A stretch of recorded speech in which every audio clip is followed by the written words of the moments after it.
So the next talk will be a talk I'm looking forward to all the time.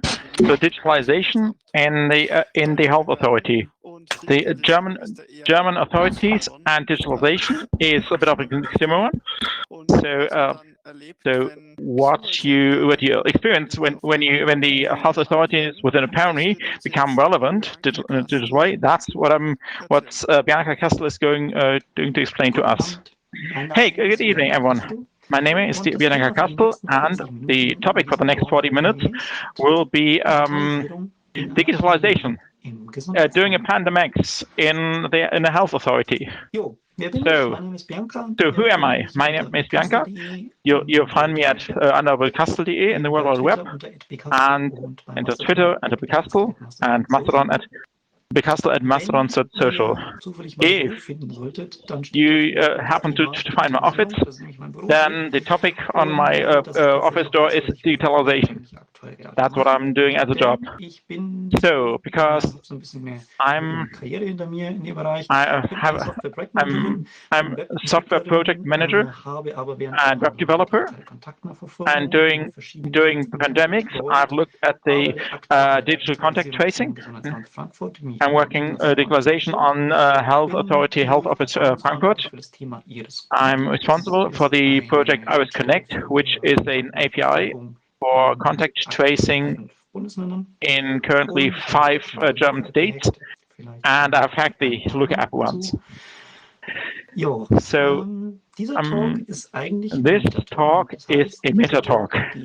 So it doesn't go very much into the deep, so no deep dive from a technical level, but more about the general problems and experience about digitalization.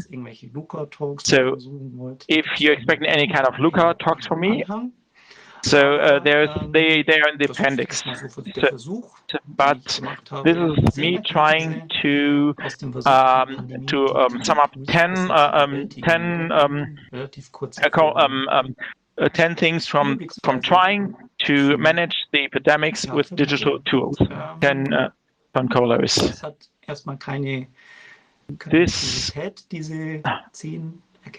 So these 10 conclusions don't have much of a priority for me, but it's more like what we learned from the experience from the past 2 years. So how did I come to digital contact tracing? That's quite an exciting story. So in 2020, someone phoned me and asked me, Ms. Kastel, can you help me to get rid of all the paper stuff in the health authority? This would be quite relevant for us. So what happened and what I did next, that's what I'm going to tell in the talk. But my starting in this topic is digitization of health authorities in doing this pandemic. In this area, so we have a pandemic, we have lots of data, and how can we help there? So the first conclusion is that with digital contact tracing, but also with vaccinations, so that bad customer experience does not scale, which sounds quite obvious, but in the topic of digitalization in health authority, there things are a bit different. So we have some scenarios that we see again and again at use cases, use flows. So one here is, well, middle of the last year. Hey, so we are creating lots of contact persons, contact records in the within the same house, within the same group. So typically one person is corona positive, and so they're asking about a possible contact and the contact tracing. So who is the contact person for you? And of course, so I'm living with my family, with my kids, and the spouse, and so we have to enter all their data, and so for quarantine certificates, and but also for financial compensation, salary compensation. Typically, this happens via telephone, so there isn't much digitalization here. So my task was to digitize this. So, but typically this happens via phone. So, and the officer needs to write up the data, and this happens for each and every case, each and every case again and again and again, always from start, always from so getting the contact details from contact persons. So again, we're looking at mid of 2020, so lots of contacts were actually taking place. So there's lots and lots back then, which means, so we have the same use case, the same flow by phone, and again and again and again, and it means, which is for a certain case, for a certain positive person, I'm making a list of all contact persons, usually living in the same house, in the same flat. Most of them have the same phone number, so lots and lots of data lots of fields are the same for all these contact persons. So typically, it is easy to solve in the user interface, but for this, you really need to accompany this process. You really need to listen to your users, ask them, what can we optimize here? What takes a lot of time with using our software? And then at that point, you can really improve their user experience. In this case, getting the data of all of the whole family of a positive case here. So this means to so if you really want to use software or services in a meaningful way, this it does not only need a good concept, it also needs adaptation to the users and contact support and mentoring, continuous mentoring.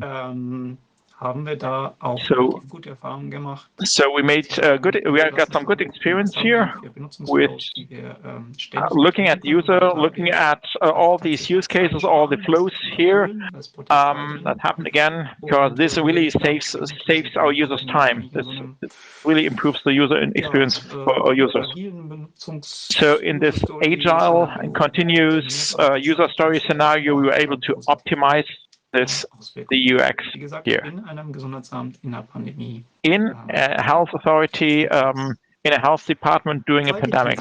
Second thesis, software processes always need to be operative. So one scenario we had in January 2021 was the first B117 case, or the alpha variant as it's known today. It was the first variant that became important in Germany. So back in January 2021, it came to Germany, and well, something special because it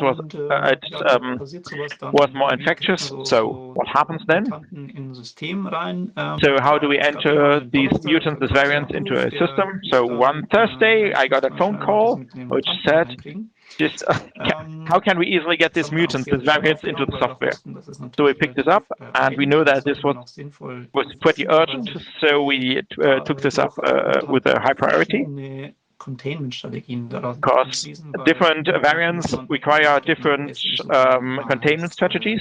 So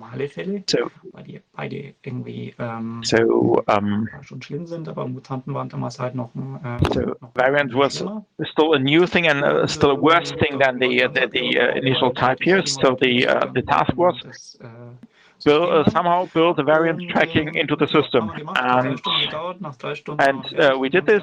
It took 3 hours. We were done, and we deployed right at close of business there.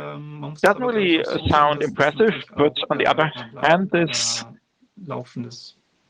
one way of viewing this because it was running in productive use. It was used all the time. So turned out that we deployed on Thursday. So we were pretty quick with that. So turned out that this feature we deployed on Thursday was already used for the first time the following Saturday, 2 days later. Because on that Saturday, we already had the first B117 case of B117. So we reacted so quick to the change requirements that we deployed the feature to the first case that was already approaching.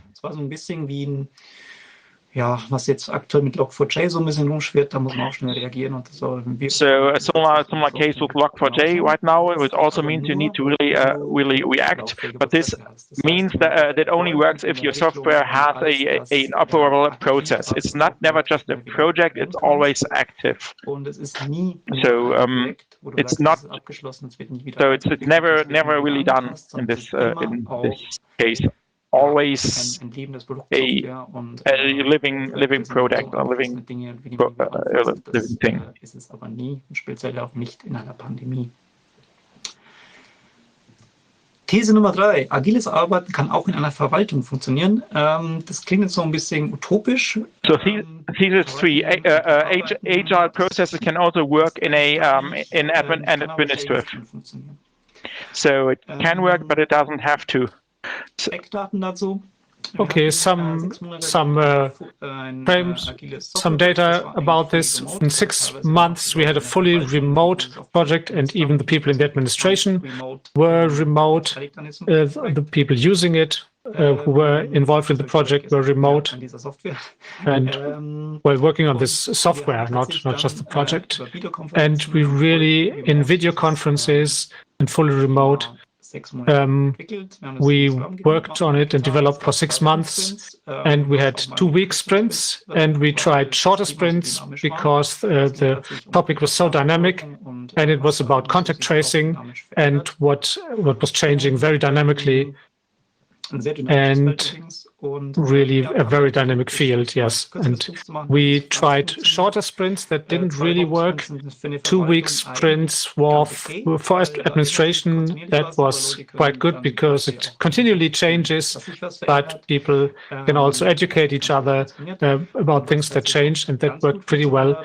And what also worked pretty well, surprisingly well, was software-based communication via GitLab, and with issues and milestones, and also project-based communication and project-related communication, and not just sending emails, but by the project management that was viewable by everyone and really worked, and it was a resounding success. And I really don't know why we don't use that more via GitLab, for example, and because sometimes in the administration, in the public administration, it seems to be a bit sleepy and not up to date. But the result from all this software development process was that we could really measure that for 90% we could trace the contacts. Every day we could trace 90% of a positively tested person. We reached them on the same day, and that's what you really need to be able to curb this pandemic, and what you really want. You really have to do it on the same day if it really is supposed to be of any use. And we could really digitally involve everybody involved in the process. It was the public health office and the other administration, and it also the office that has to send the quarantine orders and for observing the quarantine, for checking that everybody observes it, and it really was interesting. And if when we told people to use 2-factor authentication, that was not easy, but it also was accepted in the end. And well, and I should also mention that this was not SORMAS, but maybe I talk about that a bit later. And you can see even during a pandemic, it can work to develop software with an agile model, even because people in the administration also saw that we need to optimize our process and really need to get this done much better. And with a certain amount of pressure, they can then see and find that their process, that they can influence their own processes and make them better, and they really want to do it, even if they are in the administration, in the bureaucracy. And this is what I found and can tell you about this. And I don't know if it would have worked in a context outside the pandemic, but because there was continuous workload, but even so, it still worked pretty well. And we should talk about how it worked quite well, and that's quite important if you do something good and you could really write about it. And in March 2021, I wrote this article about the situation of the Corona interfaces and other problems. And the article describes something about how SORMAS worked and DIMAS, which is the interface for laboratory dates. And there's ServNet, where cases are transmitted to the local offices. And on March the 1st, I wrote it, and it was finally noticed. And I got some exciting reactions. I got some fan posts by Smudo, who then tried to sell the Luca app, but there was some fan mail from him, and there were also mails from people, from experts in the matter, in the subject matter, and I also got requests by people who only wanted to say, "Oh, you seem to be knowledgeable about this. Can you explain this and that and the other to me?" And so I wrote the article, and seemed that it was quite good. And you see, it's always useful if you have a special expertise, then also to share your experience and and if I hadn't written this article, I probably wouldn't be sitting here and giving this presentation. So if you do something good, if you do good, then write about it. Okay, now let's talk about digitalization again. It's my current favorite topic. And so this is my thesis. Useful digitalization isn't simply electrifying analog processes. And that was maybe if you digitalize a bad process, then you end up with a crap digital process. And so digitalization is just more than just taking the analog process and apply digital communication to it. And you should always try to ask yourself, which is the problem that we're actually trying to solve? And there are two examples for that. This is the wonderful messaging chain, notification chain. It is the German computerized reporting system. This is how the chain of notification mostly works. This is taken from ServNet from the year of 2006.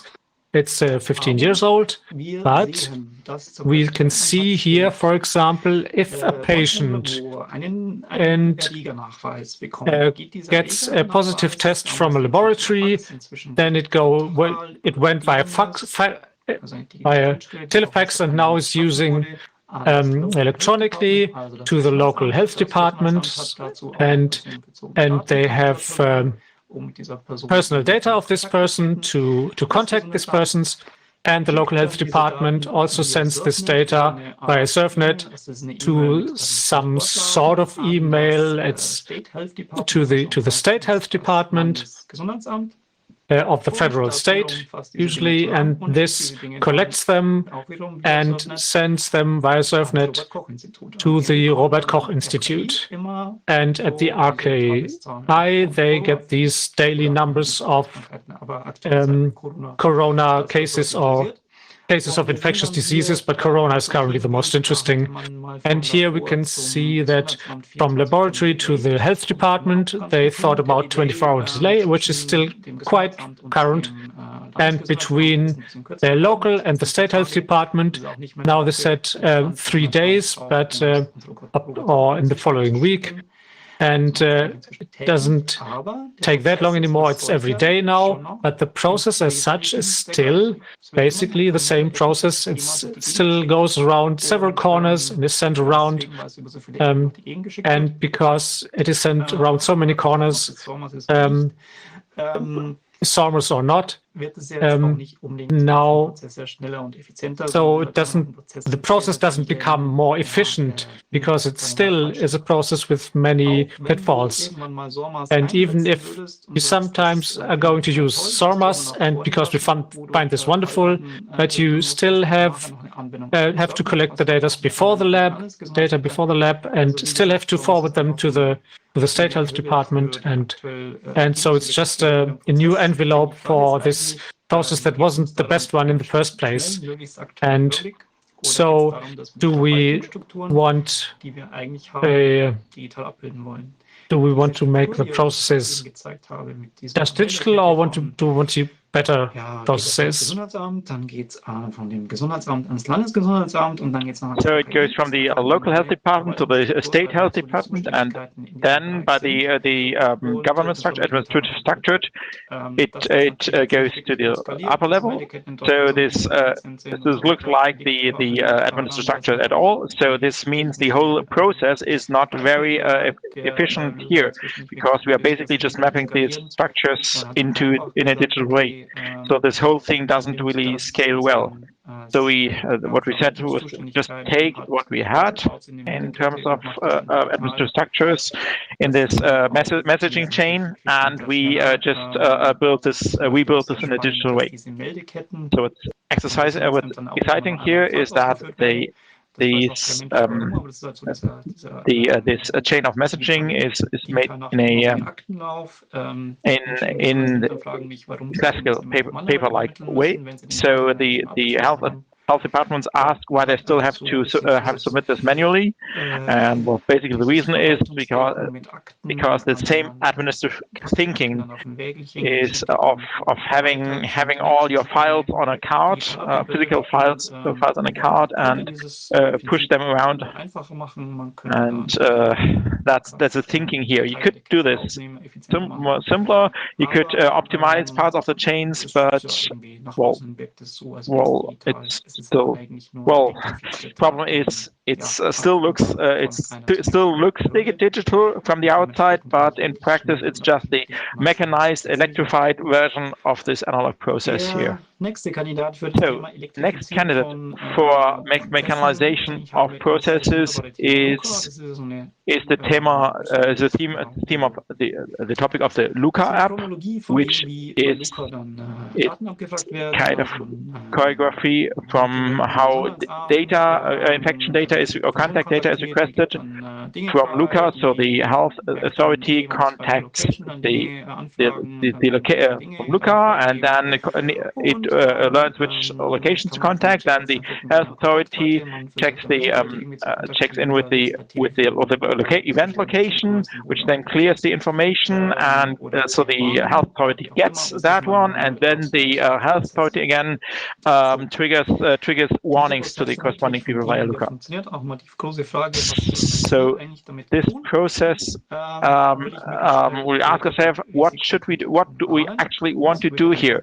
Do we really send out a very quick warning as fast as possible to the WISC contacts, potential contacts of WISC, or do we just accelerate this process of collecting data in a way that happens with Luca? So So what I did as a user, I checked in that user, I registered with user, and so my data is there in a digital way, sending this to a data, and so the health department can just request this data. Do I want to? Do I want to just mechanize or electrify some analog process by collecting this data, or what do I really want to do here?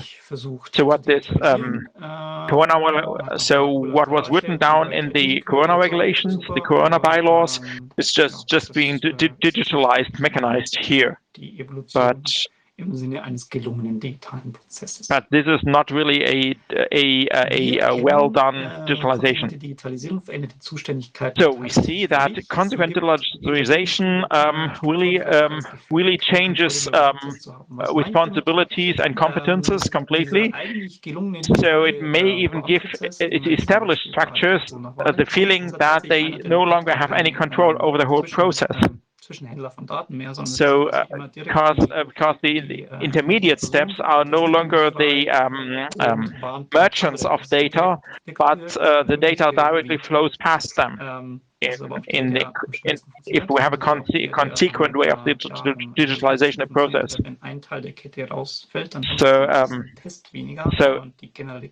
So one problem with this old approach is if one chain link is missing, or is broken, then the whole chain doesn't work. But still, everybody is happy about that this chain. But still, if we fully digitalize this, improve this, it means that the individual intermediate chain links feel like they no longer have control over this process. They don't no longer influence this process. But this might be a good explanation why certain health departments, Luca App still gave them the illusion of having control over the process, control over the data to the health authorities, but this is not really a well-done digital process. What also didn't really work well when we look at Luca is looking at security here. So Luca advertised that everything is encrypted and encrypted twice and totally secure, but what we learned here is that cryptography alone doesn't solve security problems. So, for example, let's have a look at two security holes, security gaps holes, which the state of Baden-Württemberg confirmed to me. So spying out QR codes, keychains, and physical key change, and this way looking at the contact history of the code, and also there was a possibility of having code injection at the health authorities if you download CVS files. So first topic is Luca track, and I was involved in this analysis here. So what we found there. So Luca had some kind of keychain QR tags, some physical QR tags. People could collect without having a phone app. Unfortunately, Luca created an API endpoint which gave you the possibility to look at the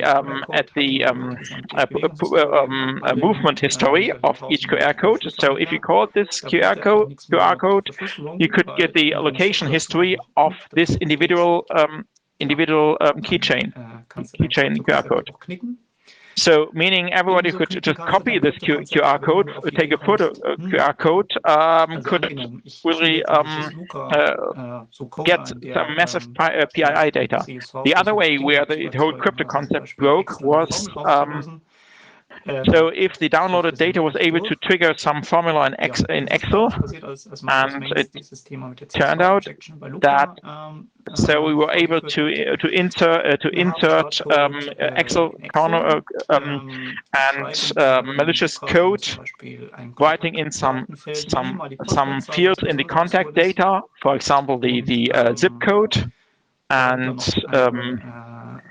then it turned out that the CVS that Luca exported then created or triggered this code execution in at the health officials. So this word formula and the CVS files generated by Luca that were then downloaded by the health authorities, the health department, would then open that one, and so they had remote code execution. And so this was while technically it would be possible for the health authorities to notice this code injection, and the whole security risk there was considered plausible by security analysis here. So usually you should have some security measurements, security mitigations here, checking the input field, sanitizing the input, sanitizing the CVS files, but this didn't really happen in this case.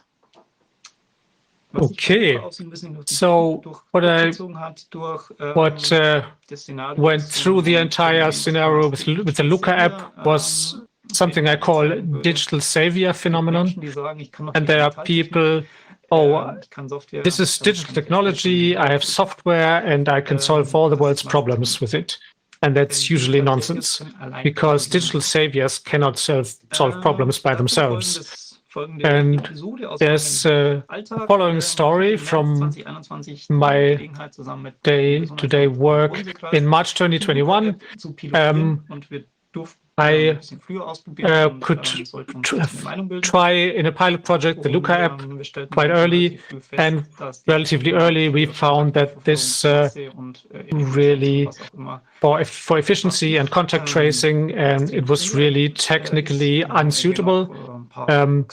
We really put in some feature requests to the manufacturer, and most of them have been resolved, but there's still a lot of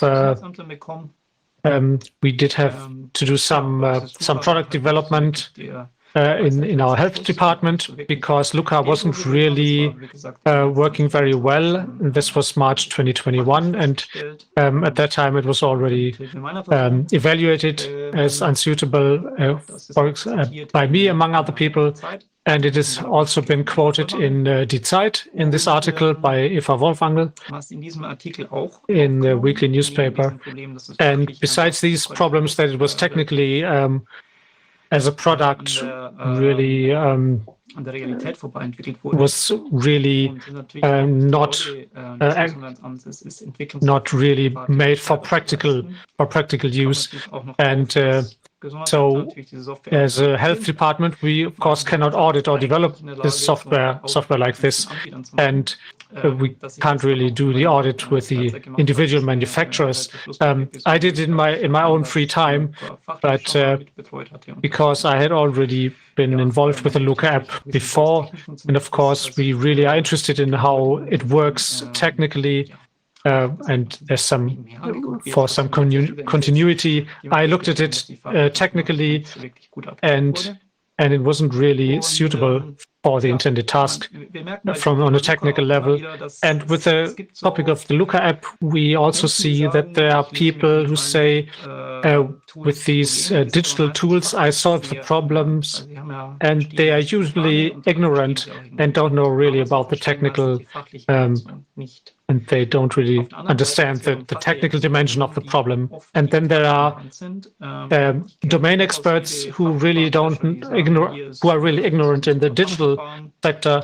So these are really technical experts from the domain, for example, for contact tracing in the health departments, and for infection software such as SORMAS. They are really domain experts, but are not really knowledgeable about digitalization and what really successful digital applications can only be made if you have digital and domain expertise, and you need experts, and this can only work if it is really done in a centralized process for health departments or for B2B applications in your health departments or other expert systems. Okay.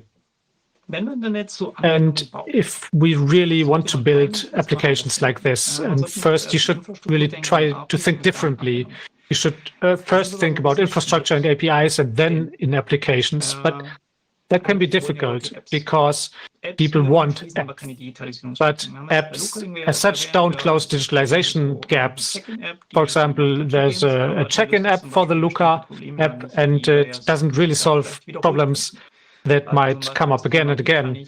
For example, how can I do an end-to-end encryption and use that to send data as a citizen if I want to exchange data on an abstract basis?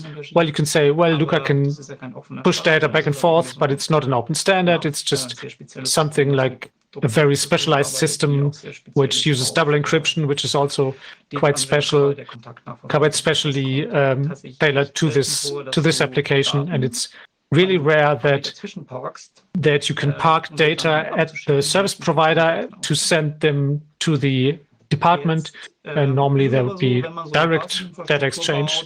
But if you build this infrastructure and that doesn't seem very innovative if you build infrastructure, but if infrastructure is missing, it's of course a problem because then it prevents digital innovation.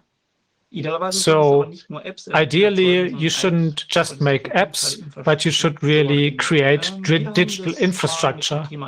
And with the IRIS project, we try to do that as an alternative approach. This is the architecture of Iris Connect. It's comparable to Luca in what it tries to do. It tries to make guest lists and connect them with the app. And we see a few things. For example, we have an Iris client in the health department. That's this one here. And we have, for example, a central part of the system. And this is just things that are really necessary to make connections.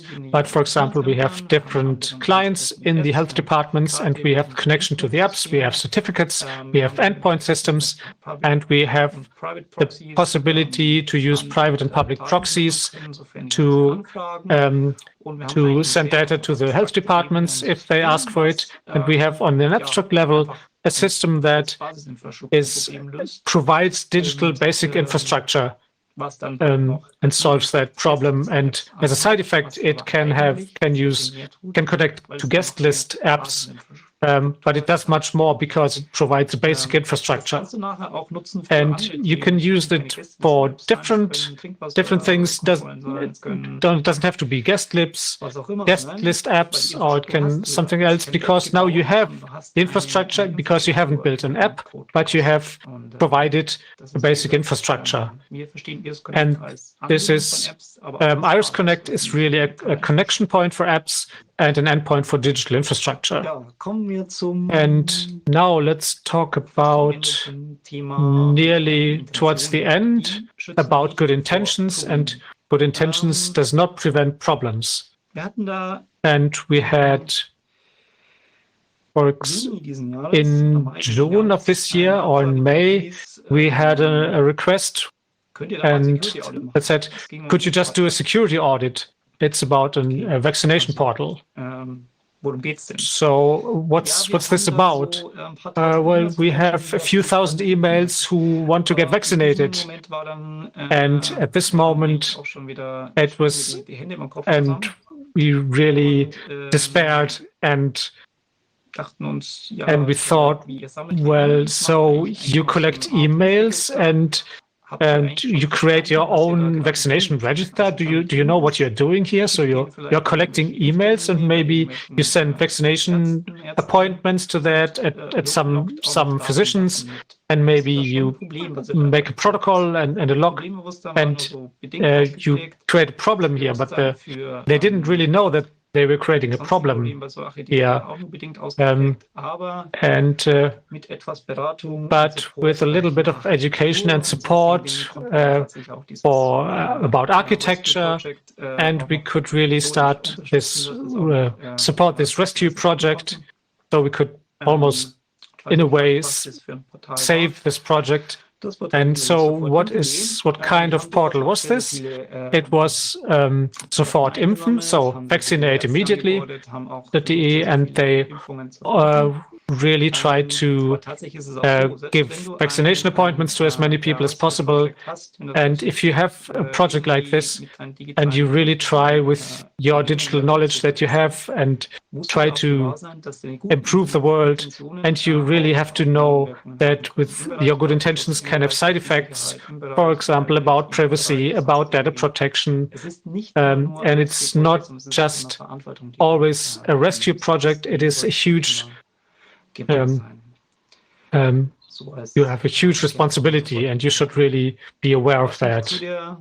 And which leads me to the last slide and the last thesis. And there's always a bit frustration about bad digitalization, the bad state of the digitalization. And it's easy to get that frustration and let's do it better. And that's the thing to do. If you're frustrated, try to turn that frustration into making it better. And now we have some time for questions and answers. Ja, danke Bianca für diesen aufschlussreichen Vortrag. So thank you, Bianca, for this very interesting talk. So if you have any questions, you can send them under the hashtag of the hashtag RC3CWTV on Twitter and Mastodon, and then we can try to answer them right now. So first question,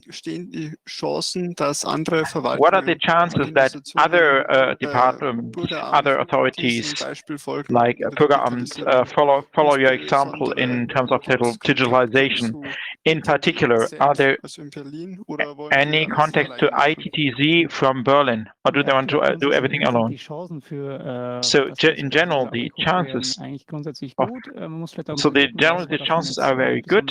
So we have to check as to which of this is just driven by pandemics and which of this would also happen under other circumstances. But in general, they have understood that these projects can be done in an agile way. But it depends on the country, the structure of the local department, and whether everybody actually wants to do that. But during the pandemics, everybody wanted to do that, so we're able to work like that. So what about open data? So basically, the basic data are should be able to be published. The journalists have asked about this data, but the RWKA who collects this data and publishes this data has changed the format all the time. So in general, all the health authorities could submit this data, because at some point there are no PII in there, but but you mentioned the RKI who published their daily data, but there is no WEST API right now, no Open Data API, and other software like Zormos also does not have that. But it's more like in a push way, and that the system exports this data instead of providing an interface. So the idea of open data has not really arrived at the corresponding officials. So can you give some estimate on whether a vaccination register would be possible with the current data? Okay, so from a domain perspective, from a professional perspective, the problem with the health authority is if someone claims to be vaccinated, it's not possible to prove this. There's right now no safe way, no secure way to check whether someone has been vaccinated. Data isn't there. Factability doesn't really work. And even if you're asked about the batch number via phone, it's still not a safe way of submitting that. So building such kind of registry would require a lot of manual work, a lot of manual data filtering. So it's not really possible. So it would be needed to be in connection with any very large restructuring or a large event like boosters. So, as a specialist, if you work on a problem and you are missing problems, where would you look outside of your own country, your own state? Where could you find some information about the special topics? So yes, indeed, it's very difficult to find this kind of problems. So there are some federal regulations and federal informations. So with the individual authorities, individual offices that you can contact, but you have to check first with the state and everything that's corona related. There were the state regulations, the state bylaws, and so you first need to check what the state has decided and whether anything that contradicts this coming from the federal level. So it's pretty difficult. Talking about state level versus federal level.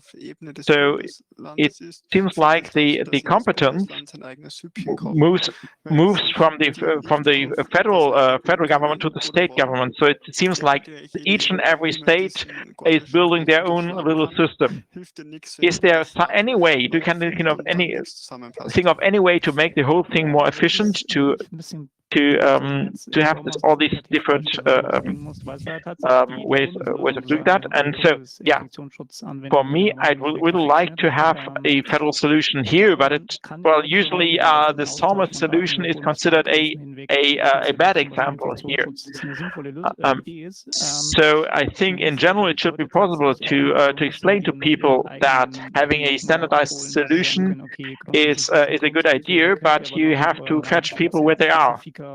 If they have their own preferences, if they have their own way of working, you have to fetch them where they are, making sure that any solution you propose to them fulfills these needs.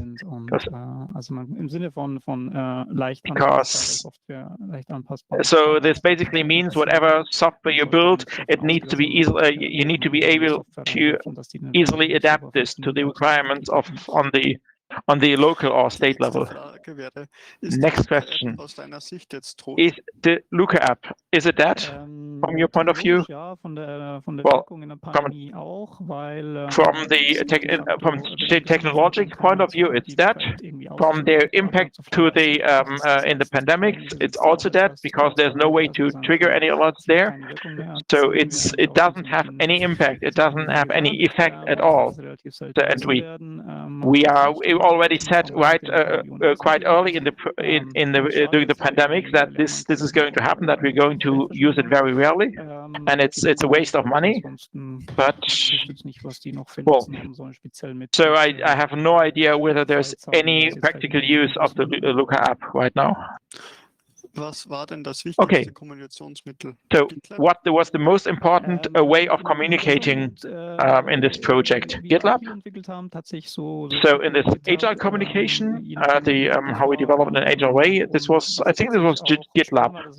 But was also exciting here in that if you're looking with administrations, people start chatting about the current situation. It sounded right weird. So if your program can actually support chat messages, this really helps here. So for you, does make protection against infections on a local level, on a state level, doesn't make sense? Well, I think, yes, it does. It makes sense to do this on a state level or country level, because there's the local people know the local situation usually much better. So, and the local situation is usually quite different everywhere. So you in the execution of the whole thing, you have to take the local regulations into account. So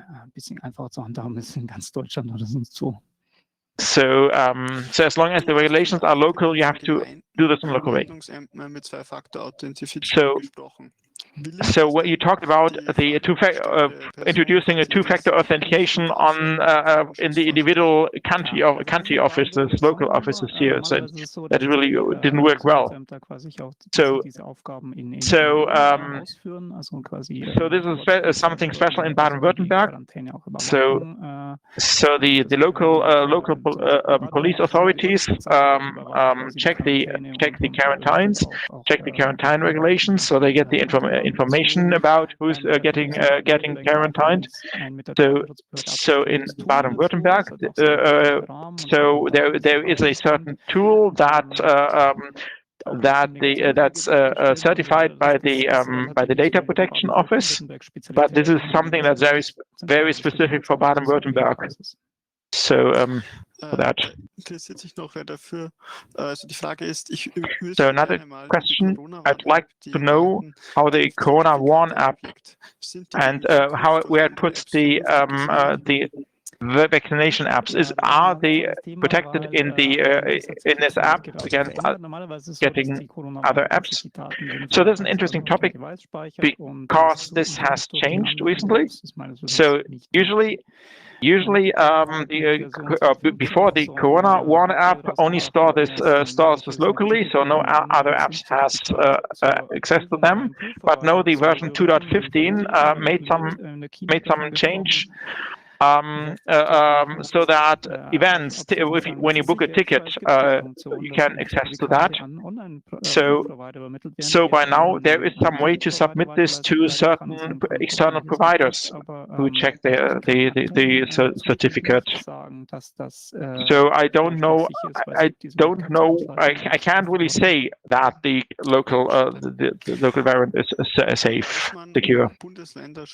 Do we know if federal states have extended their Luca licenses or if they just let it lapse? In Baden-Württemberg, for example, I know it quite well because I'm sitting in Stuttgart. There's the option that the Luca really continues unless the federal state really cancels the license. But there are some states that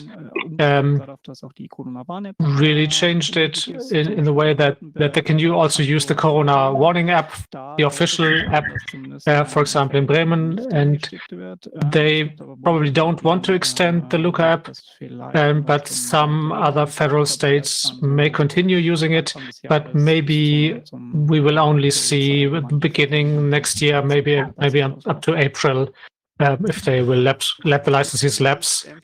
So have the federal health departments learned something from your point of view and are now better prepared for other pandemics? And maybe can we perhaps draw conclusions to other departments and take them on a tour for the digitalization? And maybe in earlier times we probably thought we didn't need this centralization and emergency offices, and that might be useful. But I think they have now understood that digitalization isn't completely wrong, and it can be used, and it can be useful, and it can be used to one's advantage. But the problem that we have is that we can't just really go from zero to everything working fully digital departments, but we still have to work with the resources that we have. We don't have enough people, and we don't have enough competency. We don't have enough education to really start a fundamental change. You would really need to do more to to really create a flow, the digitalization flow that we learned in the pandemic to some degree to the time after the pandemic. And maybe in the health departments, we have seen that and learned that, but in other departments, maybe to some degree, they've seen that you could probably be working from home and things like that, but there's also a problem with the resources, and I think you can take the spirit from that, but there are some resources and some problems are still homemade. So you often say we. So who are you cooperating with? So that's a bit of a difficult question, hard to explain here. So this talk is basically in three different parts here.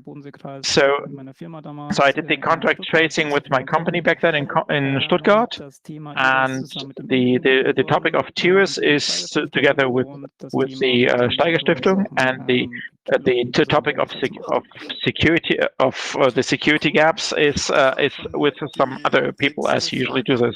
So this was the last question. Thank you very much for for working on this one, also in your spare time with these things, which affect every one of us. So this was on the ChaosWest stage. The last on the ChaosWest, this was the last task for today. So everybody.